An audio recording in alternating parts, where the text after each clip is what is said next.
Senadores piden ayuda para más de 10.000 campesinos afectados por el nuevo rompimiento del muro Caregato en La Mojana Sucreña. Preocupación en el Senado porque ni la ministra de Agricultura le pone cuidado a los cultivadores de maíz y yuca en el país.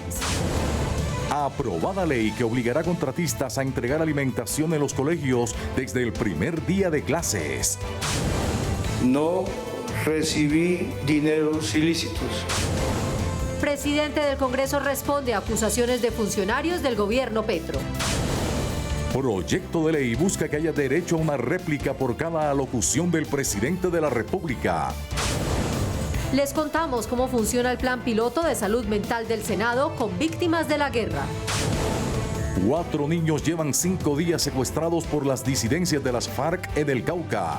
En lo que va del año se han llevado más de 80 menores. Los niños se sentaron en la silla de los grandes y les contaron las prioridades para los menores del país.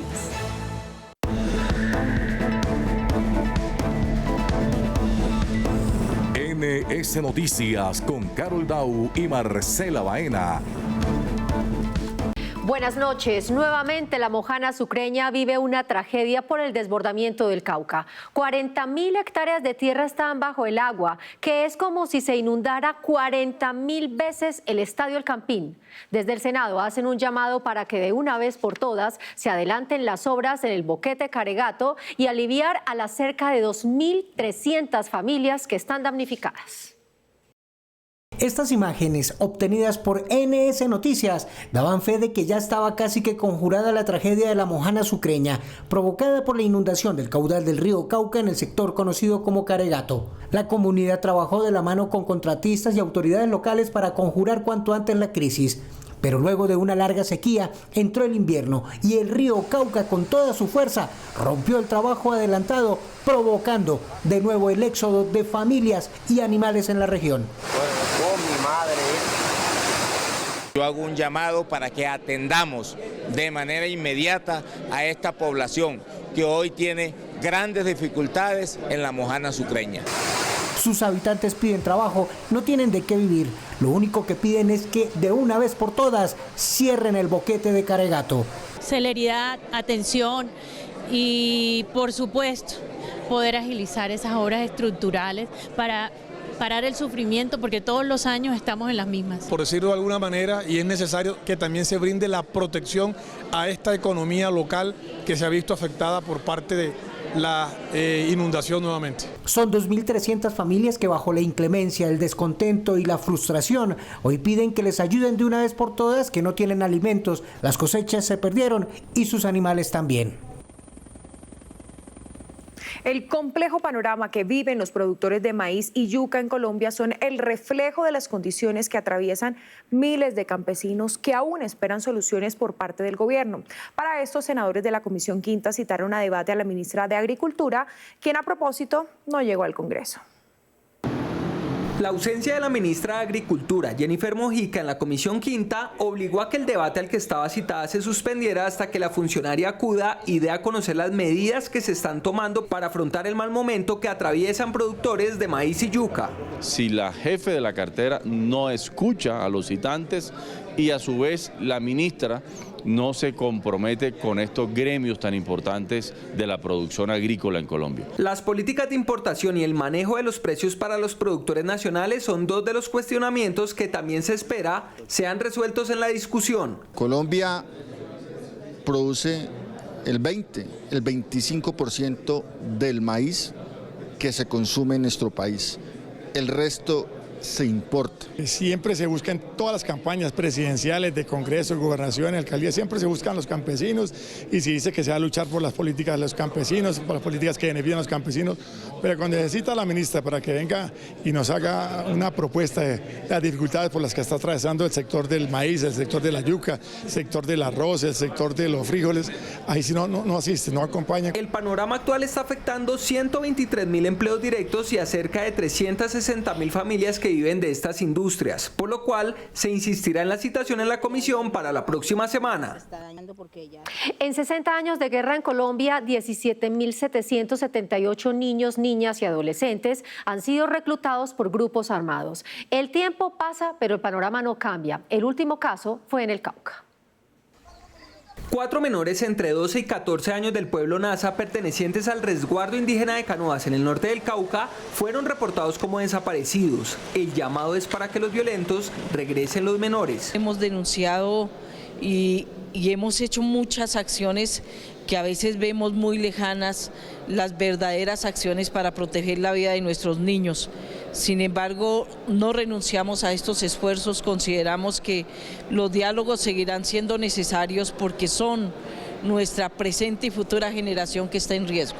En los últimos 4 años se han registrado 374 asesinatos contra líderes por parte de las disidencias de las FARC en esta región. Panorama que, sumado al reclutamiento de menores, deja en duda la voluntad de paz de los armados. Desde la parte legislativa tenemos que empoderarnos del tema para que estos niños tengan una vida con una calidad digna, incluso que puedan estudiar en el territorio, que puedan tener otras opciones diferentes a la guerra y que estos actores armados también respeten y dignifiquen la vida de los niños y adolescentes en el territorio. Solo en el Cauca, en los últimos 4 años, 785 menores han sido reclutados por las disidencias, por lo cual proteger la integridad de los niños y respetar sus derechos será clave para preservar el futuro del país. Y siguiendo en el Cauca, senadores de la Comisión Segunda se pronunciaron ante el asesinato de los soldados en ese departamento. Con un minuto de silencio, senadores de la Comisión Segunda rindieron homenaje a los soldados asesinados en el Cauca. E hicieron un llamado a revisar los diálogos de paz y el cumplimiento del cese al fuego en los territorios. Entonces uno se pregunta de qué paz total habla este gobierno. ¿Cuáles son los famosos diálogos con estos dos sinvergüenzas de FARC y el ELN? ¿Dónde está la inteligencia del país?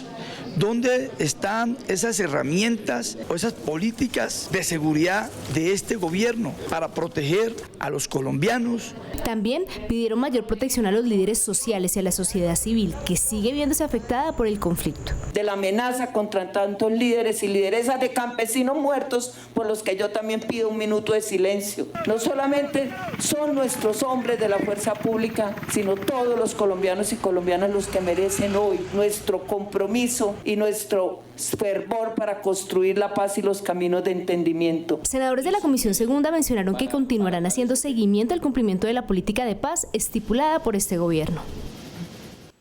Diversas reacciones se dieron en el Senado tras el escándalo por actos de corrupción en la Unidad Nacional para la Gestión del Riesgo. El ministro del Interior defendió la transparencia de la votación de las reformas sin dádivas a ningún congresista. El presidente del Congreso respondió a las acusaciones en su contra por el escándalo en la Unidad Nacional para la Gestión del Riesgo de Desastres. No recibí dineros ilícitos.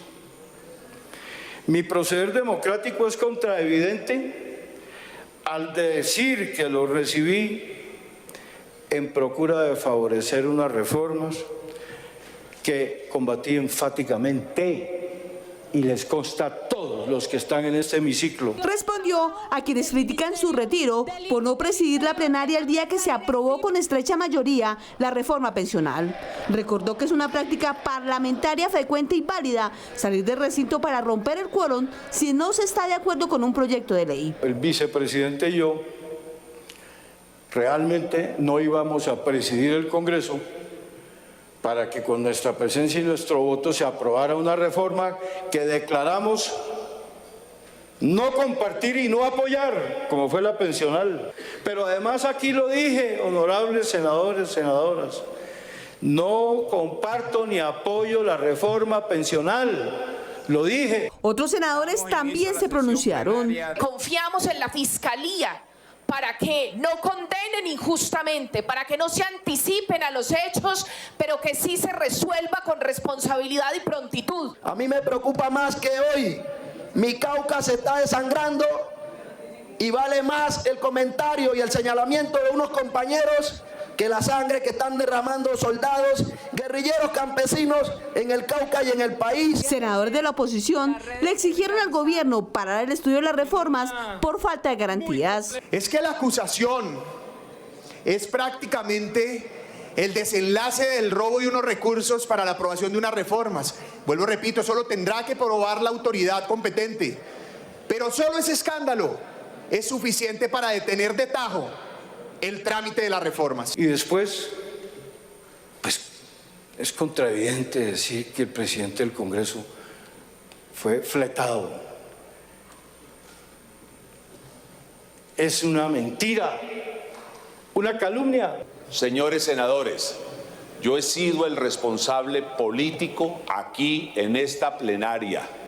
Y mirándole a los ojos a todos, especialmente a los senadores de la oposición, les pregunto, ¿alguna vez a alguno de ustedes yo le he ofrecido un centavo por votar alguna de las reformas? Decir que Iván Name recibió 3.000 millones de pesos para colaborar con las reformas del gobierno no solo es contravidente, sino que es miserable.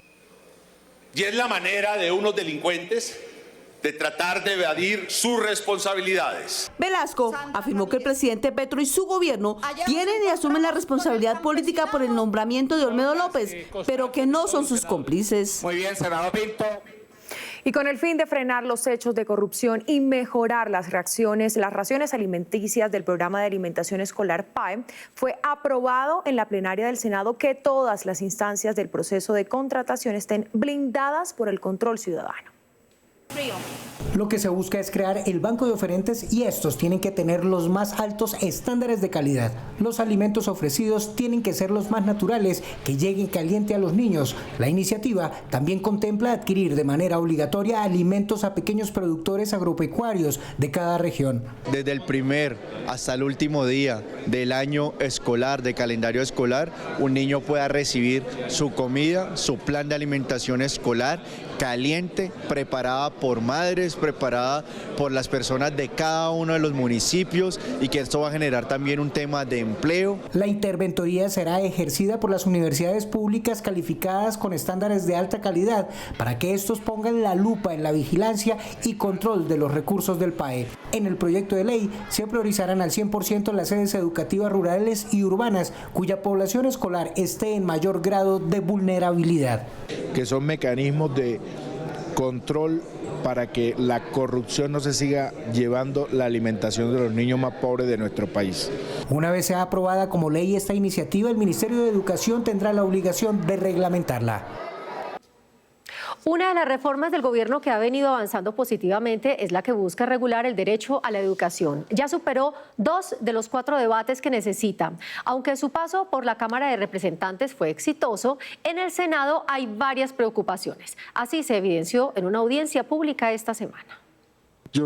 Fueron varias las voces de los expertos que hicieron reparos a la reforma a la educación que avanza en el Congreso. La ley estatutaria que conocemos hasta el momento pues no es una ley visionaria de cara a los retos presentes y futuros, no es innovadora, de hecho propone algunos artículos que son regresivos y que en algunos casos es como un volver al pasado. Para muchos, el gobierno tiene que seguirle apostando al sistema mixto de educación entre privados y el sector público para lograr que se brinde una educación con calidad y cobertura, pues la ley invisibiliza las instituciones privadas, lo que a juicio de algunos representa un retroceso. Cualquier objetivo de garantizar el derecho fundamental a la educación superior debería sustentarse en el fortalecimiento de ese modelo mixto, pero decididamente.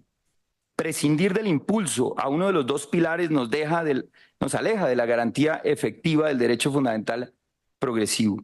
Postura que comparten varios congresistas. Donde pienso que lamentablemente no se hace un esfuerzo para empujar los esfuerzos que hasta el momento se han conseguido, sino que adicionalmente se pretende retroceder. Estas preocupaciones serán tenidas en cuenta para la discusión de su tercer debate. Yo creo que hay aspectos de este proyecto de ley que son fundamentales, más allá de todo aquello que ustedes han dicho y que nosotros tendremos que estudiar. Esta iniciativa tendrá que superar los 2 debates antes del 20 de junio, de lo contrario se hundiría.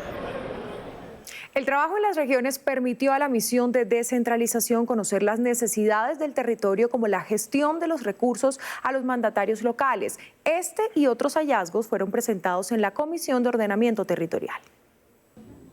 La descentralización como una oportunidad para que las regiones tengan más posibilidades de gestión fue la base de la discusión entre integrantes de la Comisión de Ordenamiento Territorial y la misión de descentralización del Gobierno Nacional. Nosotros vemos cómo todos los alcaldes y gobernadores desfilan acá en Bogotá rogando por recursos para solucionar los problemas de sus regiones, porque la centralización lo que hace es generar un tipo de dependencia, desafortunadamente. Romper ese esquema de la centralización del poder y de la disposición y el direccionamiento de los recursos y de las capacidades institucionales. Que se construyan políticas basadas en las realidades socioeconómicas, ambientales y geográficas de las regiones hacen parte de las propuestas planteadas. Tienen incontestables particularidades, características muy propias que deben ser reconocidas al momento de analizar en el futuro cómo se van a administrar esos territorios. La sesión finalizó con un mensaje orientado a la construcción de políticas que cambien el esquema centralista que ha tenido el país, con lo cual se caminará seguro al desarrollo de las regiones autonómicas. Y precisamente con el fin de dar más recursos a las regiones del país, la plenaria del Senado aprobó una iniciativa para que los municipios y distritos reciban de manera directa más recursos para invertir en temas sociales y de infraestructura. Actualmente los municipios reciben 22% de recursos por parte de la nación para invertir en sus regiones. Con esta iniciativa, este porcentaje pasaría al 46,5% en un periodo de 10 años. Básicamente se aprueba un incremento del sistema general de participación, es decir, los recursos de transferencias para municipios y departamentos en el tema de cumpliendo la meta de la Constitución del 91 con el 46,5%. Según el DANE, los departamentos con mayor pobreza monetaria son Chocó, La Guajira, Sucre y Bolívar. Para los senadores, con esta propuesta se mejoraría la calidad de vida de sus habitantes y se atacaría la pobreza. Porque vamos a recibir unos recursos de manera directa para financiar vías, infraestructura, de que hoy un departamento como Santander, un departamento como el Chocó, regiones apartadas de Colombia, no vengan los gobernantes a mendigar con la totuma a la pata a un ministro, sino van a recibir unas transferencias directas. Para algunos sectores, aunque esta propuesta es importante, se debe revisar el impacto que tendría sobre las finanzas públicas. Pareciere, se está teniendo, sí, una defensa importante de los recursos de las regiones, pero no está contando con la sostenibilidad fiscal del país, del Estado colombiano. Con esta reforma constitucional se descentralizaría el tema presupuestal y las regiones más apartadas tendrían mayor autonomía y más recursos para invertir en temas sociales. Actualmente, el Estatuto de la Oposición establece que las organizaciones políticas declaradas en oposición al Gobierno Nacional pueden hacer uso de la réplica en 3 oportunidades al año.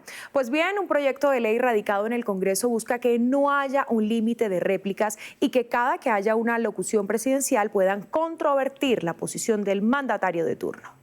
Sesión plenaria de hoy. Con el objetivo de que haya plenas garantías para los partidos y movimientos políticos que no forman parte del gobierno de turno, una iniciativa radicada en el Congreso busca que no haya un límite de réplicas para estas organizaciones declaradas en oposición frente a alocuciones presidenciales. Pero hay que garantizar que sea quien esté en el ejercicio de hacer oposición en un país tenga plenas garantías, porque eso fortalece la democracia. Y este proyecto lo que habla es de extender más la participación nuestra para hacerle una alocución cada vez que el presidente hable. Esta iniciativa, que empezará a ser discutida en los próximos días, tiene acogida en senadores de oposición, independientes y de gobierno. Esta propuesta que se presenta es positiva, ya que permite la participación democrática de los partidos declarados en oposición, para de esta forma controvertir lo que el mandatario de turno ha expresado. Desde el Senado de la República respaldamos esta propuesta y la vemos como uno de los espacios que puede fortalecer la democracia en Colombia. De esta forma, los partidos de oposición podrán controvertir la posición del Gobierno Nacional en las siguientes 48 horas en los mismos medios, con igual tiempo, horario y espacios. Más de 59.000 víctimas del conflicto armado viven en el municipio de Soacha. La Comisión de Derechos Humanos viene liderando allí un proyecto para apoyarlos a mejorar su salud mental. Paola Alfonso nos cuenta de qué se trata. Ella es Soraya Garzón, una líder social del municipio de Soacha, quien fue víctima del desplazamiento forzado por parte de grupos armados. Mi desplazamiento surge por mi liderazgo activo en el municipio de Soacha. Las amenazas recibidas la llevaron a tener afectaciones en su salud mental, a enfrentar temor y depresión. Me llegó a sentirme, a vivir un perseguimiento de grupos armados donde no podía hacer efectivamente pues mi liderazgo. De acuerdo con cifras del Ministerio de Salud, entre 2012 y 2021, 1.042.633 víctimas del conflicto han recibido apoyo en rehabilitación psicosocial. Teniendo en cuenta que en el país hay 9 millones de víctimas, senadores de la Comisión de Derechos Humanos hicieron un llamado a fortalecer su atención. Tratar la salud mental es importantísimo para ayudar a superar los traumas que nos deja el conflicto armado. Para conocer la situación emocional de las víctimas se realizó un proyecto piloto de terapia ocular con víctimas del municipio de Soacha, generando resultados positivos. Sí, 95% resultados señalados por los mismos participantes y una experiencia en donde se mostró cómo se disminuyeron 3 indicadores concretos relacionados con su salud mental. A fin de dar cumplimiento al punto 5 del Acuerdo de Paz, el gobierno lidera el Plan Nacional de Rehabilitación Psicosocial para la Convivencia y No Repetición. Por eso en ese momento la Unidad para las Víctimas tiene 35 profesionales todo el tiempo de manera permanente en los centros de atención regional. Para los senadores es indispensable lograr la articulación intersectorial e intergubernamental para atender la salud mental de las víctimas del conflicto. A sanción presidencial pasó la creación de un fondo para atender a las mujeres periodistas víctimas de violencia y protegerlas cuando en el uso y ejercicio de su profesión sean amenazadas por su condición de género.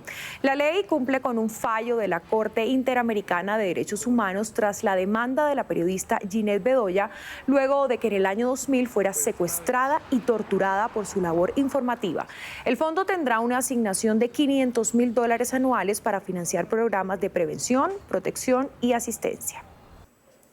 Con este fondo se iniciará un proceso de reparación de las mujeres periodistas, pero también algo muy importante, acatamos una medida internacional que permite empezar a desarrollar una política de protección integral al oficio de las periodistas, pero en general al oficio de las mujeres que están en situaciones de vulnerabilidad.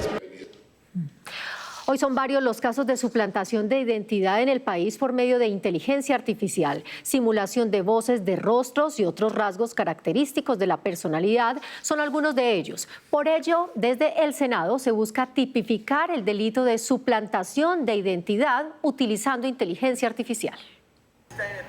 La falsedad personal a través de la inteligencia artificial representa una amenaza para la integridad de las personas. Cada vez más se conocen casos de simulación de voces de políticos, cantantes y periodistas, entre otros. Yo sí soy un firme creyente que las tecnologías no son malas per se.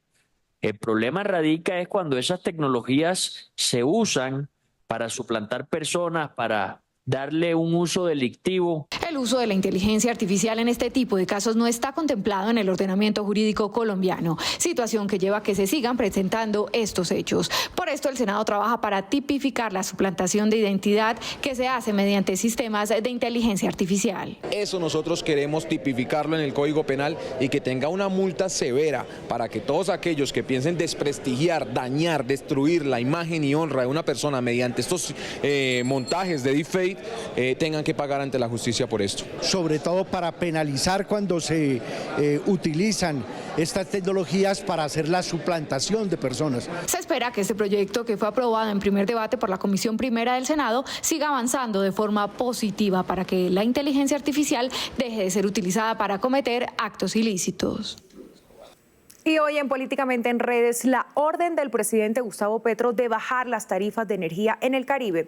¿Qué dijeron los senadores? Claudia Martínez nos cuenta.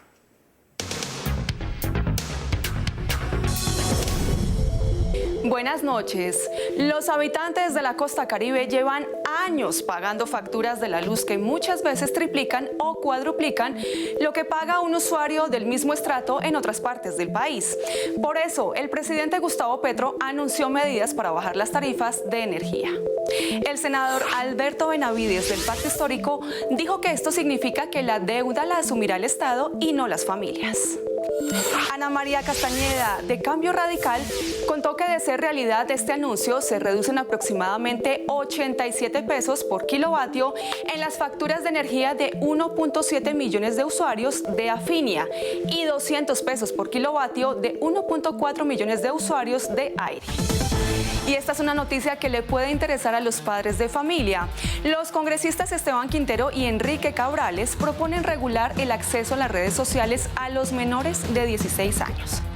Algunas de las consideraciones del senador Enrique Cabrales es que los menores de 16 años solo puedan crear cuentas de redes sociales con la autorización de padres o tutores. También se creará un toque de queda digital para que las pantallas se apaguen desde las 9 de la noche hasta las 6 de la mañana con el fin de buscar una desconexión.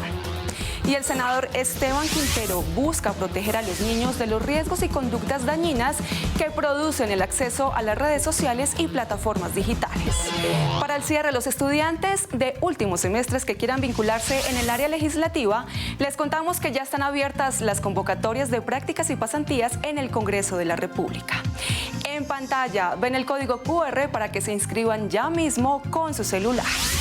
En nuestra página, en nuestras redes, pueden encontrar toda la información que requieren para tener esta oportunidad que se ofrece a los estudiantes de último semestre de todas las carreras, de cualquier universidad, de cualquier región del país, para que aprovechen la oportunidad que el Congreso les ofrece. Hasta aquí Políticamente en Redes. Nos vemos. Claudia, gracias. 85 niños visitaron el Congreso para conocer de cerca el trabajo que realiza la institución para su bienestar. Recibieron además capacitación para prevenir temas de ciberacoso, bullying y salud mental. Y con esta visita donde los niños fueron congresistas por un día, nos despedimos por hoy. Gracias por acompañar. Nosotros los esperamos en nuestra próxima emisión. Hasta entonces.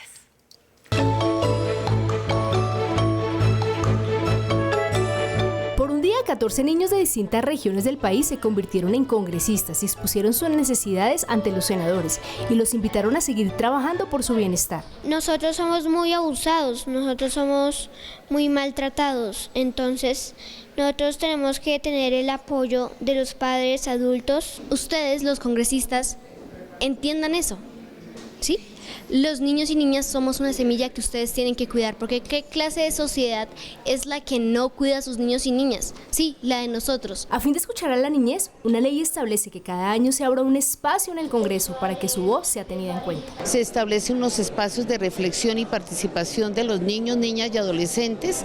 Hoy nos han visitado y creo que lo que queremos es precisamente garantizar esos espacios democráticos donde ellos puedan contar también sus preocupaciones.